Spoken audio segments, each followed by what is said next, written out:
everyone. Welcome back to Fun on Weekdays podcast. I'm your host, Jenna Palick, and today I'm joined by a fellow Austin native. Well, I shouldn't say native, but fellow Austinite, Veronica. Yes. Hi. Hi, Jenna. Thanks so much for having me. I'm so excited to have this chat with you. I'm super excited too. We've been DMing back and forth for the past couple of months, and we finally got time on the calendar that aligns I for know. both of us. So, before today's episode, as you can obviously read in the title description, we are talking about having a child-free life and kind of like going a less traditional route of not wanting to have children and not having that pressure from society to be forced to have a family. So, I did a quick Google search and it says 63% of women actually they don't have any desire to have children. So, as many of my listeners are, you're in college right now or you're in your 30s, and I have some older listeners too. I think a lot of us are starting to feel that pressure of like getting engaged, settling down, having a family. And today I wanted to talk to Veronica and share her story and hopefully resonate with some of you out there who don't really feel like that is your path. Yeah, absolutely. I'm excited to definitely share on how I landed in this way. It was definitely a long process for me, at least. Some people tend to, from the time they're super young, they know they don't have kids. They know that they don't want to have kids, and that's settled. The book is closed on that. Some people don't have that much clarity on it. And then there's other women who have known from just as young of an age that they have to be moms, right? Mhm. So there's two ends of the spectrum. And then the middle is a lot of women who aren't really sure, who don't really know what they truly want for themselves Mhm. and may be confused because they've always been told this is what you have to do, and maybe they haven't been presented with the choice of you don't need to do this unless you want to. So it gets really complicated, especially when you reach your late 20s, early 30s, when the questions and the pressure really start. Mhm. And when did you feel like that started for you? It started for me in my late 20s. I got married in my late 20s, and as soon as you get married, people want to know when the baby's coming. Like as soon as, like I've had so many people DM me and they're like, during my wedding, as I'm going around talking to people, they want to know when the baby's coming. So it really hits you immediately. And so that's when it all really starts. And people actually really want to know when is the date? When are you starting? They're so excited for you. So it feels like, okay, you checked off this life box of marriage, and now you have to check off this box of becoming a parent. And it doesn't give you a lot of time to process the information, like to process about what you really want to do. I grew up Catholic, and it was just having kids is just something that you do, right? Like you just raise your family with the religious belief that you're there to procreate and to grow your family. So I wasn't really fully aware that there was a choice. I really wasn't. I knew that I didn't have a true desire to have children, Okay. but I also had my moments where I would see a mom and a baby or a mom and a kid, and I would feel very strange about it. Like, oh, maybe I do want that. And then people start to tell you you're going to miss out. Who's going to take care of you when you're older?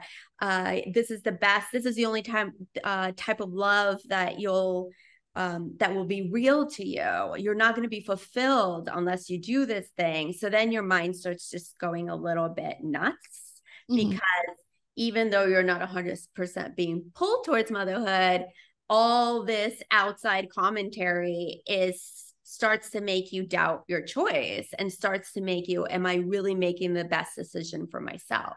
Mhm. So I would say my entire 30s was me discovering if this choice was for me. And how old are you now, if you don't mind me asking? Yeah, I'm 47. Oh my God, girl, what? What is your skincare routine? That's a serious question. Like I have to know. I feel like we're sitting here and I look a little bit older than you. And I'm 25. Oh my God. I actually have no skincare routine. I'm actually looking for one because I am starting to feel older and, definitely look older. But I think that my superpower is just pure genetics. My mom is 76. Oh my goodness. You would have no idea at all. So I think it just Wow. runs in the family. You Yeah. were blessed. You were blessed. I also think too, like a key to not aging is just happiness and positivity. 100%. And people always joke that the reason that I'm still young and I still look young is because I don't have kids. And I'm not going to say that may not be part of it. Yeah. Yeah. Well, who knows? So you said that you grew up Catholic. And so obviously in that kind of environment, when your family is encouraging you to have a family, how was that kind of, did you have a conversation with them about maybe not wanting to have children, or were you just having conversations with friends, or was this like an internal kind of challenge you were thinking through? This was internal. This was completely internal, but it wasn't like my parents or anybody I knew was saying, is this something you want out of your life? It was more approached as when is this happening? Okay. So I think that because I'm so career driven and in my 20s and my 30s, like my career was my number one focus, that people just thought to themselves, oh, she's going to do this career thing and then she's going to start. So it started being a little bit more acceptable that they were going to give me a little bit more leeway Okay. to make this happen. But yeah, it was never really a discussion I had with people. And the reason is because at the time, I just felt so alone in this. I'm from New York City. I didn't have any other child-free friends. All my friends are having babies in their 20s and their 30s. I was literally the only one. And I wasn't confident in my choice enough at that time to speak my truth. I was just feeling like an outcast, and I was feeling like there must be something wrong with me because I don't know anyone else who's going through this. And I think that's common today. Yeah. Did you feel any sense of like fear that you would disappoint like your family or friends? Yeah, 100%. I mean, I know, especially with parents, they want grandkids and they Yeah. Oh, my really, parents. they really want grandkids. Mhm. Uh, but I tend to be a very logical person, right? So it was easier for me to see her craving grandkids and me logically saying, well, I can't make this life altering decision so Mhm. that you're not upset about grandkids, right? Like it has to be all about like what is going to fulfill me and what is going to make me happy. So I was able to, over a long period of time, take the pressure from the grandparents and I would get the comments from friends, oh, if you have one, we can raise them together at the same Yeah. time. So all that, I had to process and really understand what's going on here, where is this coming from, and how best can I handle it. Yeah. Mhm.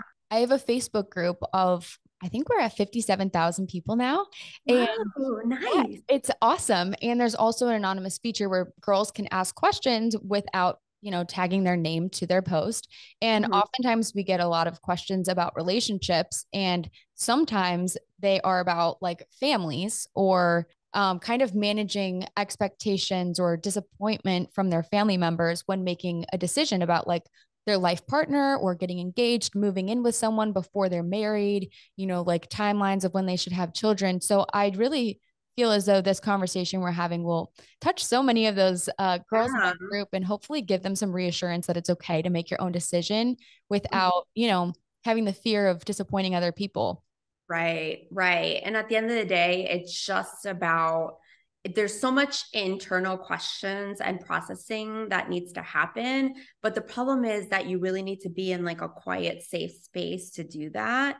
And sometimes it's too much what's going around us because it's not only parents or family or friends, it's just society as a whole, right? You're going to watch a movie, you're going to listen to a podcast, you're going to watch a show on Netflix, and it's all delivering the message of this is what you need to do and this is what you'll ultimately is going to bring you your happiness and fulfillment, right? Like even I remember watching, it's an old movie, Four Christmases. I don't Oh, know. yeah. Yeah. I So love in that movie. so do I. It's hysterical. I mean, every single visit is hysterical, but I remember starting to watch that movie and I thought, oh my God, here is a movie finally that is showing this couple that is, they're not married and they don't want to have a baby and they're being really expressive about it and they're feeling really confident about it. So I'm like so excited. And then you get to the end, which is in every movie, that they finally get married, they have the baby, and everybody's happy. Perfectly. Yeah, and now like we have our fairy tale ending, and it's so frustrating to me that this fairy tale ending the story continues to be told when there's a whole other story that is just sort of kept in the dark. And Mhm. that's the life that I'm living. Yeah. So let's talk about your current fairy tale life then. So you're Yeah. 47, you're living in Austin, Texas, in Yeah. a condo downtown. You're living your best life with your partner. You're Mhm. engaged. So Yeah. let's talk about what your fairy tale life looks like since it doesn't include children. Yeah, I mean, there is just so many benefits. And at this point in my life, and so is my partner, Rick, like we are grateful almost on a daily basis. Like if we just don't talk about it, maybe that one day that we have chosen this path. Like we just are like, oh, we're so grateful about it. And for so many reasons. Number one is that we both prioritize our relationship. Our relationship is number one. And we have the time to work on ourselves. We do a lot of self work. We have the time to work on our relationship. We used to work with an amazing couples therapist. We don't see her anymore, but we'll check in with her if there's a tool that we're missing or something that we can't figure out. And I speak to my friends who have kids and they'll share a fight that they had with their significant other or their husband. And I'm like, so how did you get through that? And they're like, oh, we didn't. We just put it to the Just got side because over it. we don't have the time. Like we have so many other things to focus on. Mhm. So the fact that we can focus not only on each other, but on all our relationships, specifically with our friends, with family members, we just cherish and value that so much. That's just such a big priority for us. Number two is freedom, because having the freedom to just, for example, we started the Child Free Connection just like as a thought, and we're both working full time, and we're like, let's try this thing, right? So having the freedom to start, whether it's a startup or a hobby. I actually just started taking up pickleball. Oh Uh, my gosh. so I just started playing. It's my third week. I've been taking lessons Oh, and you're like legit. You're taking oh, lessons. Okay. oh yeah. Yeah. I'm not good, but I am determined to be good. So, like just having the ability to say, I want to be a pickleball player because everyone, Mhm. in Austin does it. So I want to be able to go out and play pickleball with people. Yeah. And just having the freedom of managing our schedules. We both work from home, right? And you know how it is. Like you can pick like, okay, I need to sleep in a little bit tomorrow, so I'm going to work an extra hour or two today, so then I don't get stressed, right? Tomorrow we can pick our own schedules. And there's so much fun things to do here. We're foodies. We love trying new restaurants. We can be super spontaneous and just pick up and go to, we went to La Cantera recently. It's like a couple hour drive. And like we just spent the weekend there. And, it's just so nice to be able to do that without having to worry about babysitters and everything else. Yeah. Speaking Yeah. of babysitters, do you have any animals? Any pets? Yes. No, because getting a dog, I was like, ooh, okay, maybe I don't need to have kids for a long time. That was a huge realization because having a pet kind of like fixed that like Need. little Yeah, scratch you have. And then you realize totally. that it's a huge responsibility and your entire Dude. lifestyle changes around like just an animal, let alone a living, breathing human person that you have to take care of. So it definitely made me realize that there is absolutely no rush in any way for me to have kids because I need to be able to take care of myself and a dog and a partner before I could ever even think about children. But Yeah. Exactly. Dogs are the same. Like we treat him like a human. So like he gets, all the best perks out of life that he can. And we worry about him. If anything's wrong, if he's not feeling good, we're freaking out. So yeah, it's very much, and I'm aware that people say like, well, a dog isn't a child.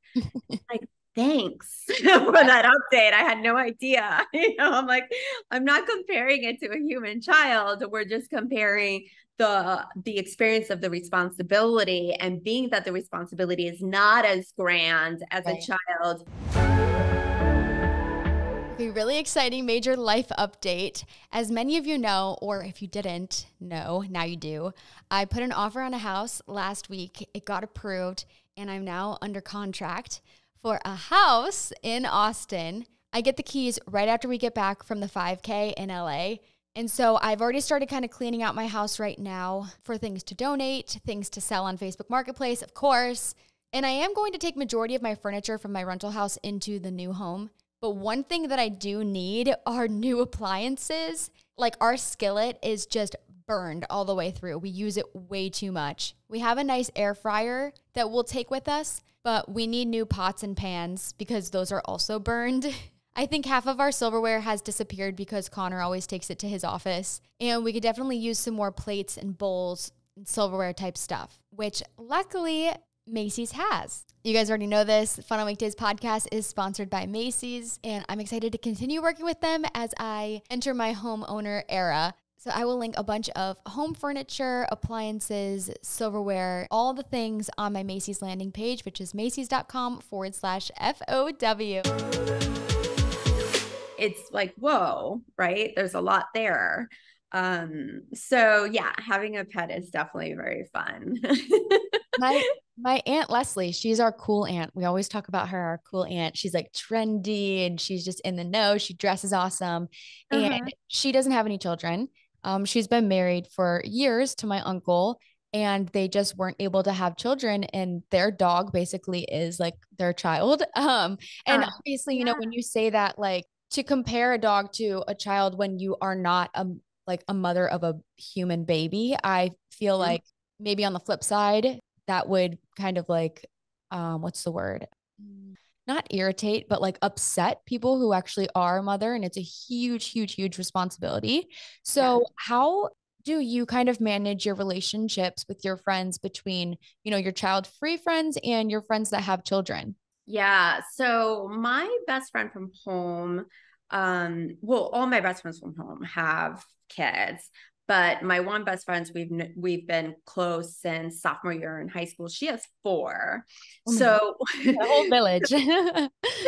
so we have such different lives that we actually laugh so much. Like it's mainly me laughing at her day actually, because she is so open about the craziness of her life. And I'm like tearing up because her one day sounds insane to me, like as far as picking up, dropping off, doing this, doing that. But I mean, we just respect each other's decision. Like we just completely get that each of us made this choice and there's no judgment. And that's one thing about this whole thing, is that there's a lot of, it creates a lot of it creates a conflict between moms and non-moms.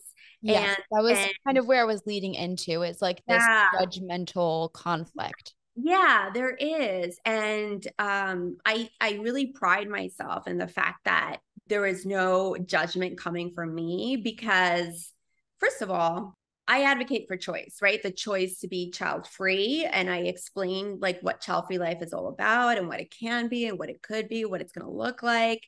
And for me to judge someone who decided to have kids is so counterproductive, right? Like it's almost like, well, here's what I'm trying to talk about, but like, don't listen to their side. And it just doesn't make any sense to me. I want women to have the choice. If you love the idea of having multiple kids around, like you should do that. You should follow your heart, follow your dreams. Completely respectful of those moms.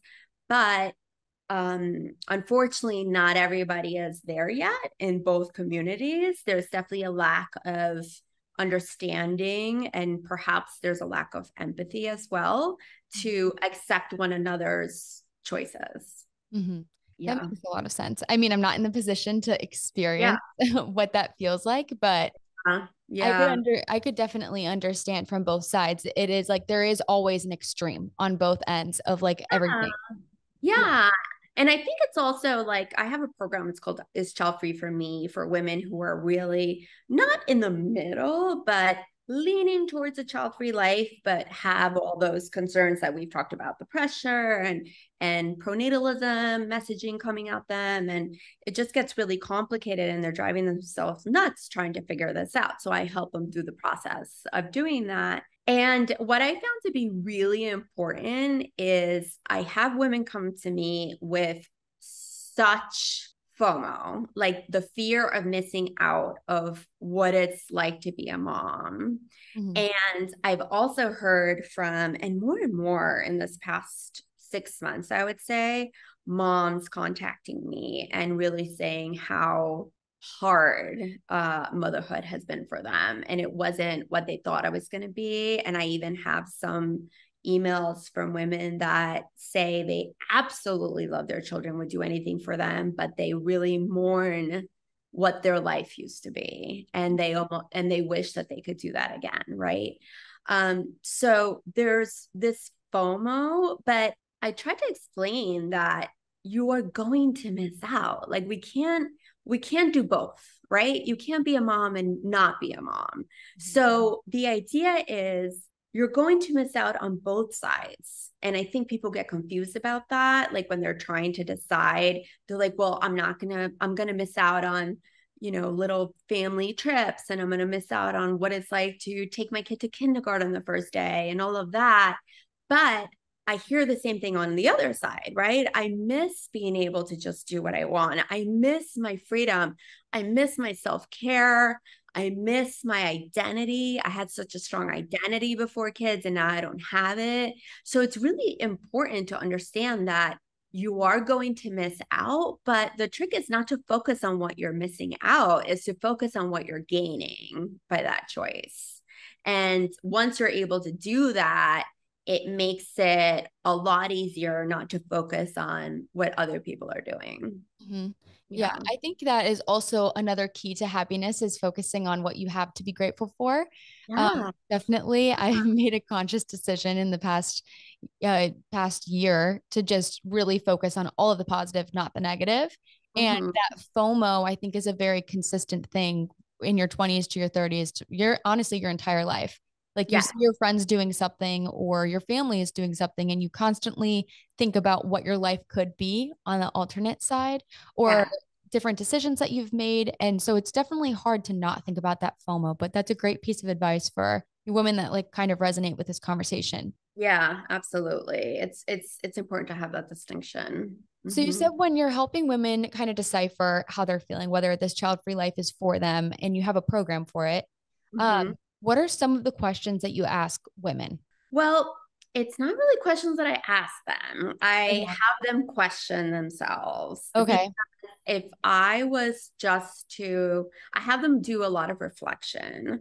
So basically the way it works is like I'll teach them something, and what's cool about my program is that I think that now, because of social media and because of technology, we can go into information overload hell. Yeah, which is it's a pro and it's a con at the And same it's a time. con, right? And Okay. it's always a con when you're trying to make a decision. And this happens to be a life altering decision. So people will start, reading every book, like just Googling everything under the sun, trying to find podcasts, like trying to find answers that are coming from all different perspectives. So it's so important to bring it back to yourself. So that's what it's about. It's about like you specifically, right? Like, how do you feel about this? How do you understand what we're talking about? Is it going to, is this reflection helping you get past this really large hurdle that you have? And so I'm really just a guide. I'm just guiding them through and having them ask themselves questions that are super, super important. Like, for example, we talk about snapshot moments a lot in my course, and I name them snapshot moments because some women get really confused, and which I mentioned briefly before.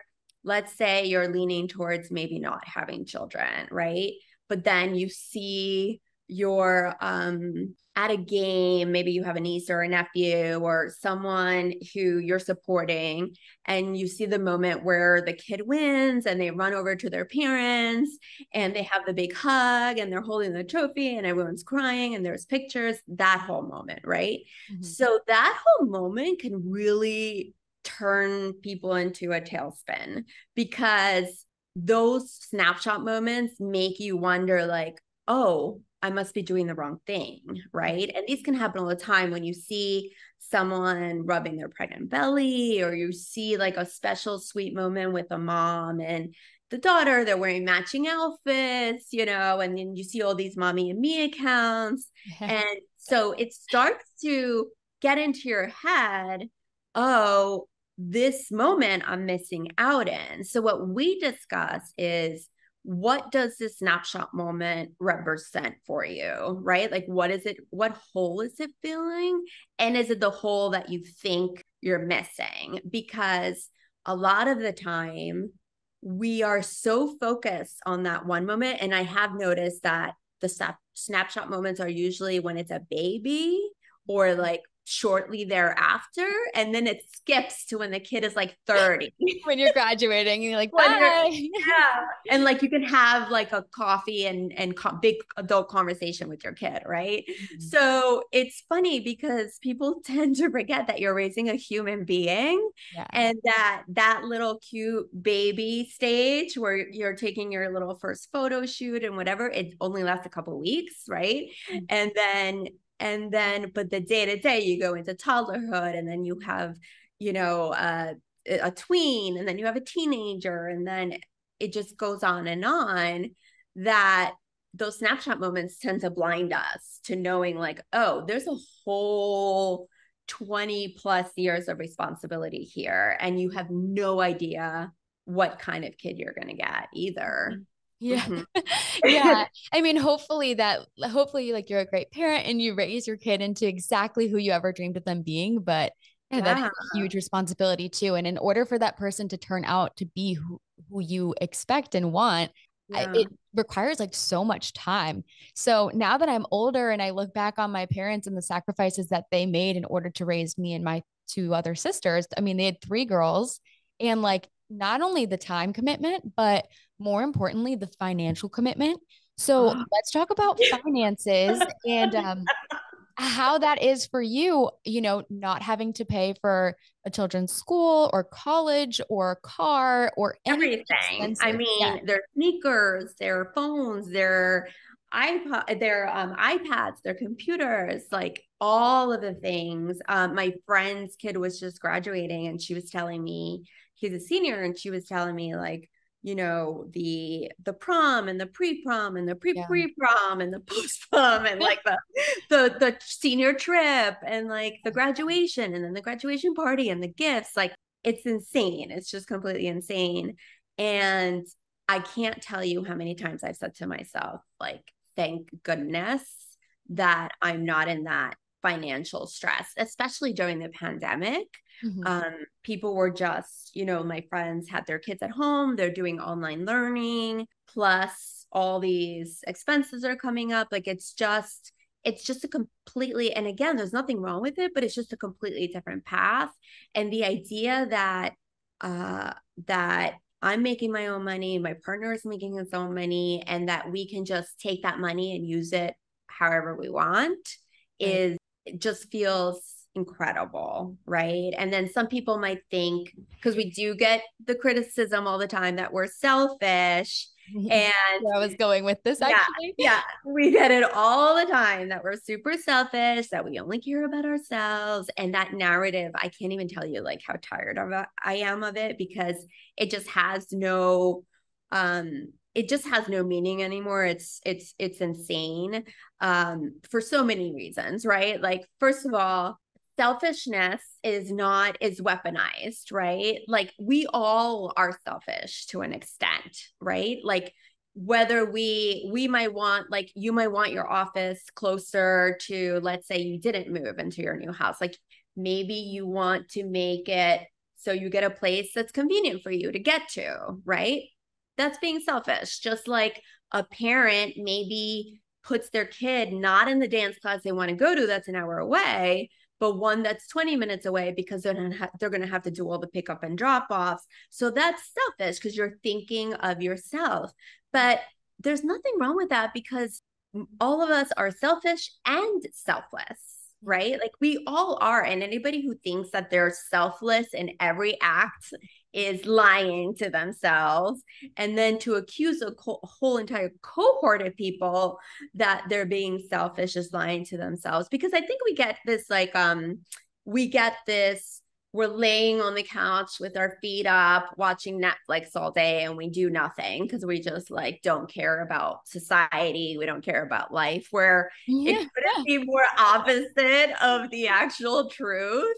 Mm-hmm. I mean, we have so many people in our community that are educators, that are nannies, that contribute, that are volunteers, that run teams, that just do such amazing work. Actually, one of my really good friends here who moved to Austin, she has a 17-year-old girl that she's been taking care of since she was about 15 because the mother just disappears. When she's on break, she has nowhere to live. She doesn't have food, so it's like, it's really interesting. And it's not just in working with children. We have people, because the accusation of selfishness matches that we don't want a new responsibility, which is insane to me because I feel like I have right? Don't you feel like you have so much responsibility? So you're responsible for so many things in your life. And then yet people accuse you of just being too lazy to have kids. Like it's just doesn't add up. These are all like stories and narratives that have been passed on through centuries. I've done so much research on where this all came from. I mean, I can tell you about the 1400s, the 1500s. Like this just idea has been swirling and swirling. And we're now at the point, or at least me and Rick are, where it's like, stop the madness. None of this is true. Both are viable, fulfilled paths that people can take. Yeah. Do you feel as though in our day and age that not having children is becoming more and more accepted by society, or that there is still the same level of judgment? So this is what I think. So the idea, because there's more education on child-free life and there's more people coming forward with it, I think that people are under the impression that this is no longer a problem. And that I know, because I get these types of, we have a YouTube channel too. And we get these types of comments all the time. Why talk about it? Nobody cares. Which is really funny because, and I'll get that on Instagram too. And somebody will be like, you're so ridiculous. Who cares about your child-free life? And then I'll go look at their page and it's all like everything their kids do day by day. Yeah. So it's like the same thing. You're talking about your kid because that's what you're proud of and that's what you want to show off. And I'm talking about my personal life. Like, what is the difference? We're both doing the same thing, but you're so bothered by having this conversation. I think there's a level, the curiosity is definitely up. There's more education, but to me, and the research I've done, it doesn't correlate necessarily with acceptance. Okay. So what I'm seeing is there's a rise of people speaking up, of voices being heard, but it's still not accepted in the way that you think. Because I think people just assume because it's out there in the social media and just media landscape that this is no longer a big deal. But it's not. I mean, there's so much work to do, especially we work with people around the world. So different cultures, different countries are way behind. Some are ahead. But yeah, no, this is absolutely still exists. But I think that because it's being spoken about, maybe less people are inclined to judge and criticize, but it's still very much alive. I mean, I hear it every day. Yeah. Well, I think as the age, like the average age that people are now getting married at is continuing to get older and older. Yeah. Like My parents, I think they got married when they were 21, 22, maybe. Yeah, of So course. when I was growing up, I'm like, oh, I'm gonna be engaged and married by I'm 25. And I mean, I literally thought I was gonna be having kids like this year because I turned 26 in the fall. And that's just like what I thought I was gonna do because that's what I saw growing up. But now as I get older, I'm just seeing that there are so many people that are not rushing, like even getting married until like their mid 30s. And then Right. there is like this like fear, and for a lot of women who do want to be mothers, that you do have to kind of rush while you are still able to have children. Yeah. Yeah. So speaking of having children, do you feel as though people have ever come to you, and I know that they do because I looked at your Instagram, but they come to you and they say, oh, I didn't want children, but then I had a kid and it's the best thing I've ever done, like you just need to give it a shot, you just need to like try, Yes. where Yes. people try to talk you out of your decision and say like, well, I thought that way too, but then I did it and now I'm so happy. That is so common and such a popular statement. And I would get that all the time, like, oh, I had this coworker in my last job whose sister also didn't think they wanted kids, but now they have them and they're so happy. And it's just hilarious to me because it's like, first of all, I don't know this person that you're referring to. And what is like what are these persons like beliefs and values, and what are they looking to get out of their life? Like it's not the same as someone who's like, okay, maybe I don't want them yet, I want them later, and then they decide to have them. It's good for them, but it doesn't mean that I'm making a giant mistake or that any other women who decide to are making a giant mistake, because we're just all such individual people. And I try to tell people all the time too, like in my community, that you do have to come to accept that not everybody's going to accept your choice, especially older people, because they're coming from a generation where their personal beliefs and their value systems, like they cannot fathom the idea that you're not going to have a kid. Like it just won't register. And rather than get like really frustrated and angry about it, it's really up to us to accept, like, okay, this person is not going to, doesn't see my side at all, it doesn't register with them, and that's okay. Mm-hmm. But yeah, that happens all the time too. I can imagine. I can Yeah. imagine you get a I lot mean, of I these got, kids. oh yeah, you get, and that's what I was telling you, like as you get older, because 30, because people start telling you this biological clock is ticking, which the biological ticking clock does not exist in the way that people think. I talk about that in my program as well. And also I see an uptick of it, of the panic, like late 30s, 37, 38, 39, because now you're turning 40. When I was your age, 30 was the number. Like if you didn't have a kid by 30, like your days were numbered because you're old and like it's never going to happen for you. And then all this data came out that, you know, how you're just not going to have a healthy baby and all of that. So now we see it being pushed to 40, right? And in about a few years, I mean, I'm already hearing so many women having kids at 50. Um, Wow. Oh, yeah, yeah. I was in the elevator with my maintenance person that we chat all the time, and he always sees me with Eddie, my dog. And he's like, no kids, huh? And I'm like, no, I don't have any. And he's like, how old are you? And I'm like, I'm 47. And he's like, oh, he's like, don't worry because my sister just had a baby and she's 51. And I'm like, I don't want one though. Like, I never wanted to have one. And he's like, really?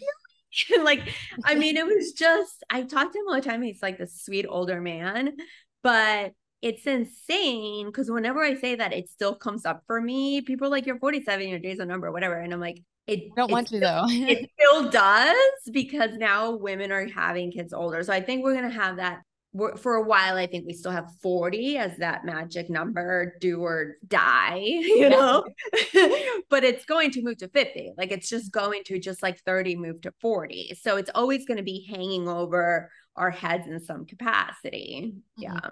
And speaking of that biological clock, let's also talk about like the biological inability to have children as well, like the women who don't have a decision Yeah. because maybe you're infertile or your partner like you're just not able to have a baby. So with your community, do you find that there are women who are not able to have children and they don't have that decision as well? Yes. I mean, I have so many good examples. I'll share one with you. So I have a member of my program is Childfree for Me that she had fertility problems. She went through 10 years Oh, of wow.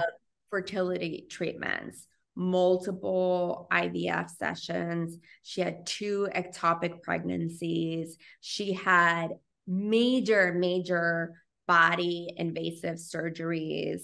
And after the 10 years, she just was so emotionally, physically, just completely drained.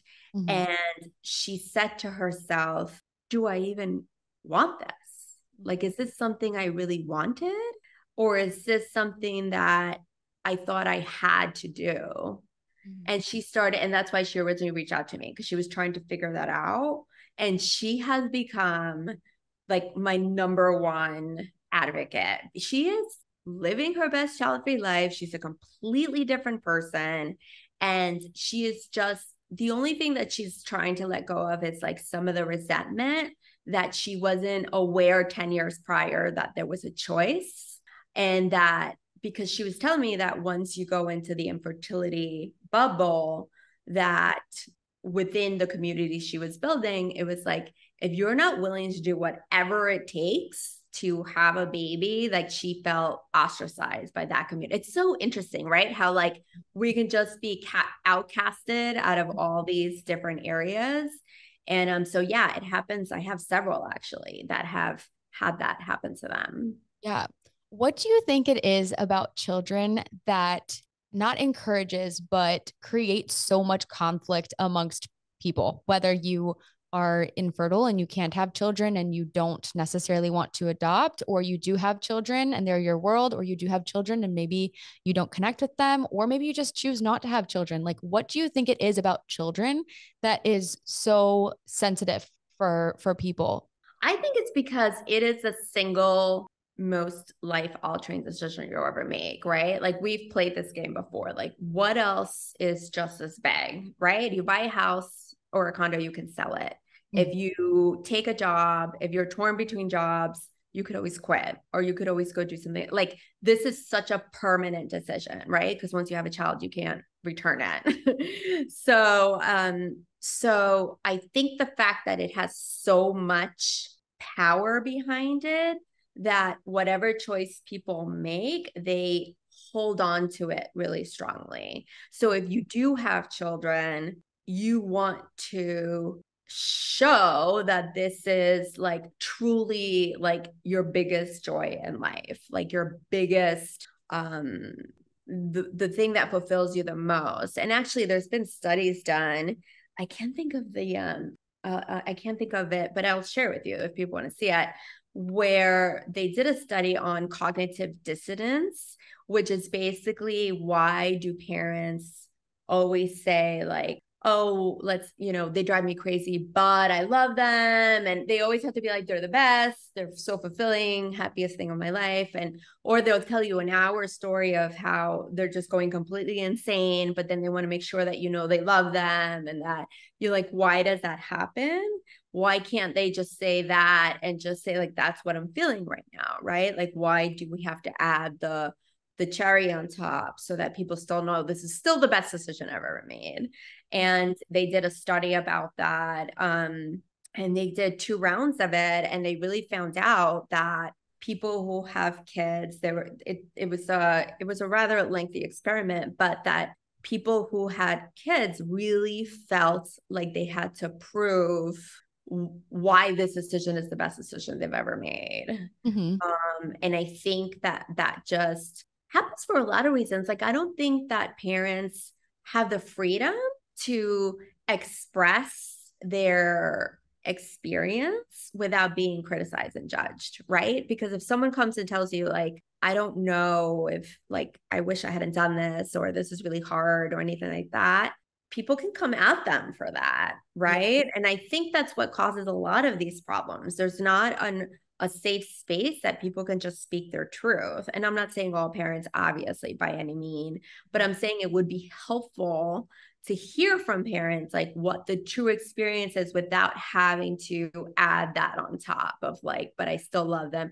Like, just share about what your day-to-day is like and what are you struggling with.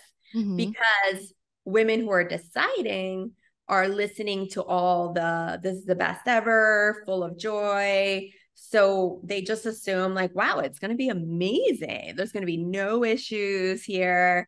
And I'm just going to have this wonderful life with a bunch of children. So I think it's important. And I do feel bad that parents don't have the space to share some of this information because of being criticized. Like, I think everyone should be just given a platform to just speak their truth. And that will just allow younger generations to make an informed decision based on truth. Yeah, it is wild that with the rise of social media, I feel like it really has just created more opportunities for people to be that much more judgmental. And I feel like I can especially see it with parents and specifically on Facebook. You go on there and like immediately there's always like an argument about people trying to justify their side. So when you say that there's like this, you called it cognitive dissonance. Do you, on the other side of that, ever feel also that you are, also advocating for your decision as well? Yeah, I mean, I have to advocate for my decision because it's not been advocated for necessarily, right? Like, this is how I explain it to people. Like, the side, when you choose a side of getting married, having children, that whole thing, it's very lit up, right? It's very, this is like the ultimate dream, right? It used to be the picket fence too. I don't even know if people even say that No, I anymore. know But about the picket fence. My mom and her sister, they wanted to start a business called like White Picket Fence or something like that. And honestly, it could have been derived from that. The White Picket Fence was always like, I grew up okay. hearing that. Yeah, because that was like the dream, right? The white picket fence, the house, the kids. So that's very lit up because we've seen it, we know it, we get exposed to that all the time, like we talked about in media and movies. But then this other child-free side looks like dim and gloomy and like, Lonely. what's going to happen to you, right? Like, I describe it to people like, you go down this choice and you're almost like walking into a dark room with blindfolds on and like your fingers crossed, like hoping that like you didn't make the biggest mistake of your life and like you don't know what's coming, and are you're walking off a plank, and so that creates all the anxiety. So what I'm trying to do, what Rick's trying to do, is just be like, it's okay, this side is just as bright, just as great. You don't need to be afraid of it, but it's up to you to decide which one is for you because they're both equally fulfilling. Mm-hmm. I Yeah. love that message. And so my podcast is called Fun on Weekdays. Yeah. And I think it's important to mention that there are people of all ages. I actually had a woman message me and she has a daughter who's my age and she bought a hat, a Fun on Weekdays hat. And she goes, how can we get connected with some other women who are like 40 years and older? I'm like, oh, I can make that happen for you. Like, let's create a group me for you or a Facebook page for you. So I think it's important to mention that there are still women of all ages that like still want to live this fun lifestyle. And I Yeah. want to bring this back to what your weekdays and what fun looks like to you Yeah. as, someone that doesn't have children versus some of your friends that do have a family.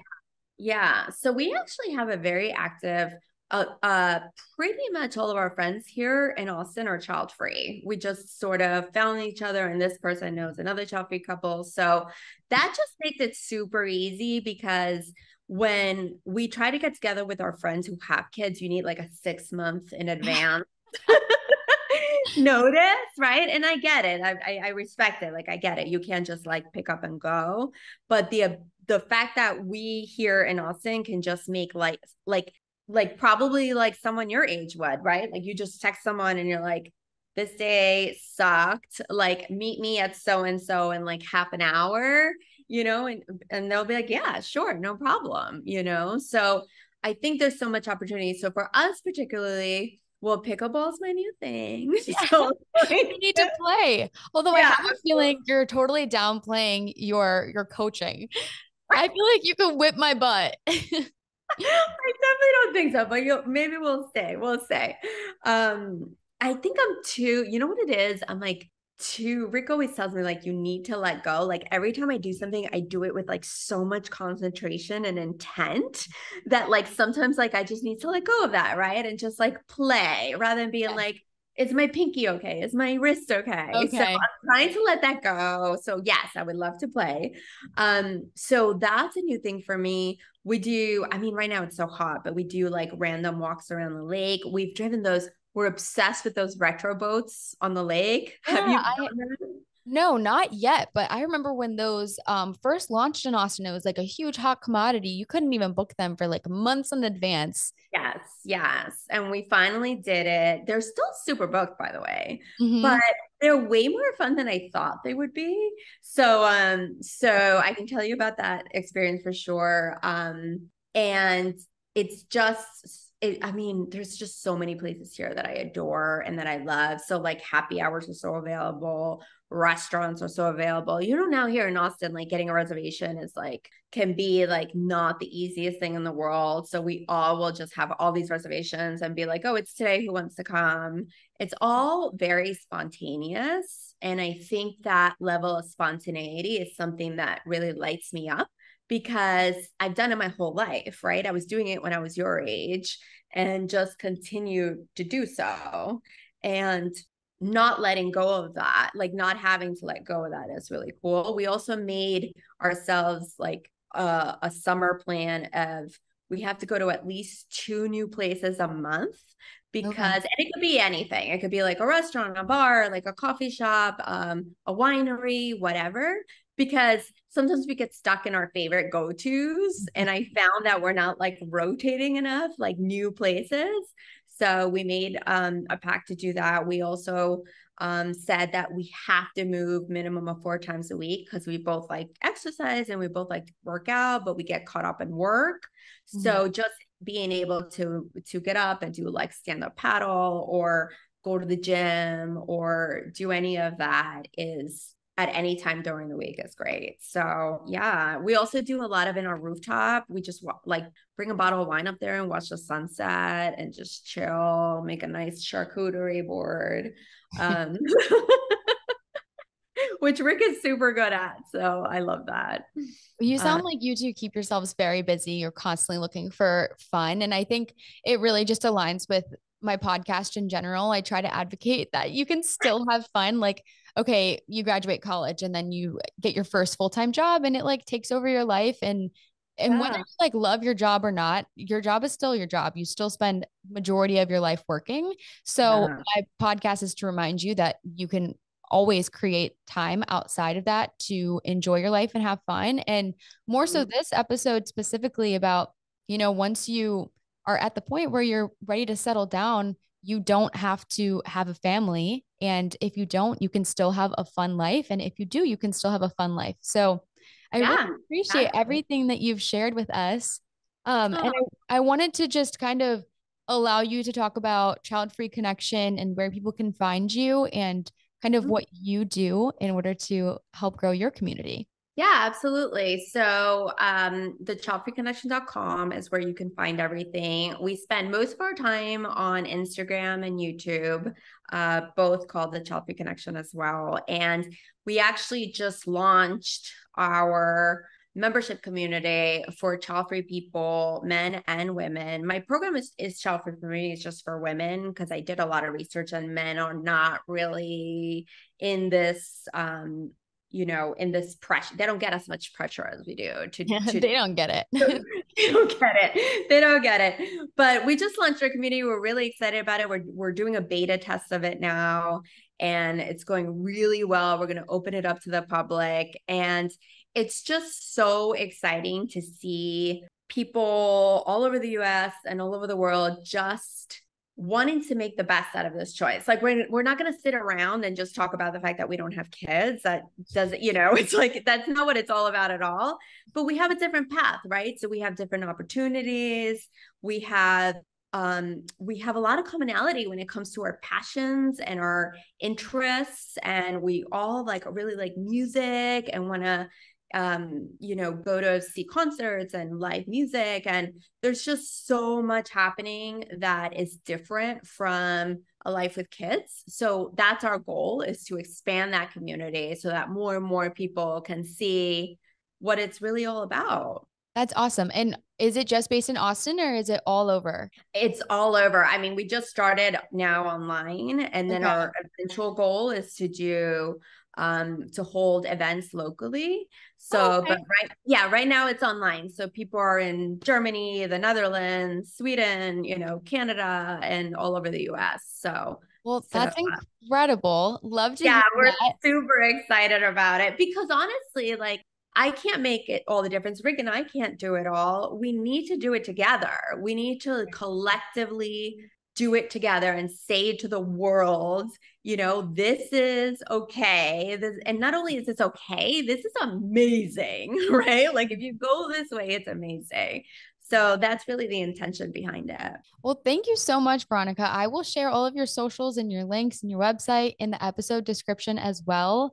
And again, I think this is a really awesome episode, especially for myself too, like someone who has personally been questioning what the heck, what did my next 10 years look like? I think this is just an incredible conversation that not a lot of people are super open to having. So again, thank you for being vulnerable, sharing your story with all of us. And yeah, I'll link everything. And thank you again, Veronica. Hopefully, I'll see you on the pickleball courts. I think so. I think I'm gonna get an outfit too. I need a Perfect. pickleball outfit. Oh, yeah, I mean, I will use a new outfit as an excuse to do absolutely anything. So Me too. They call me like Barbie because any activity I do, whether I'm good at it or not, like I need the outfit for.